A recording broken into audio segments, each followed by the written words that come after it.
So one of the things that happens when we grow older with our nodding resignation into nothingness is that we enter a kind of consciousness known as the been theres and done that's of the adult mind, right? It's that notion when nothing excites or overwhelms anymore because you've seen it all before. And what a tragedy this is, right?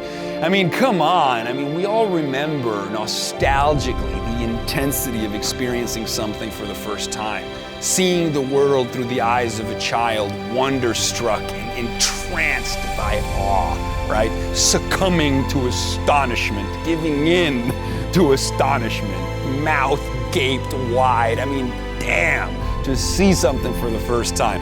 But then what happens? Then you assimilate, you model it in your brain, you store it in your library of been theres and done that's, and you no longer engage, right, sensorially with stimuli. It's called hedonic adaptation. Familiarity breeds boredom. It's so depressing, right?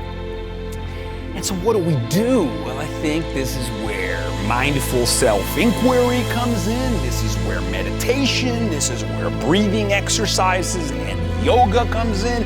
This is where boarding a craft that flies you across the world can be therapeutic, like injecting you with a little bit of life by stimulating you and jet lagging you and placing you in an entirely different wallpaper of the mind. It's why travel revitalizes. It's why people self-medicate, sometimes tweaking our perception. Sometimes that marijuana joint can be the magnifying lens or the pane of glass that doesn't distort reality but confers on phenomena a certain feeling of distance, as David Lenson says. Perhaps that's why a museum hangs an ordinary item and puts it on the wall, decontextualizes it, and brings our attention back to it, right?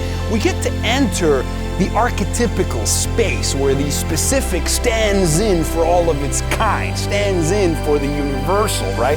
We like to enter a modality of consciousness known as Plato's realm of ideals. I mean, that's where you live in the present.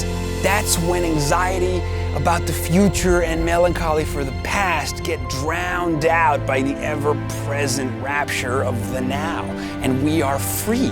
And in that moment, we are Adam and Eve in the Garden of Eden before eating from the tree of knowledge, knowing no death, knowing only now and the bliss of now.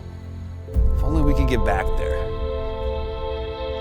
I support whatever works, as long as you don't hurt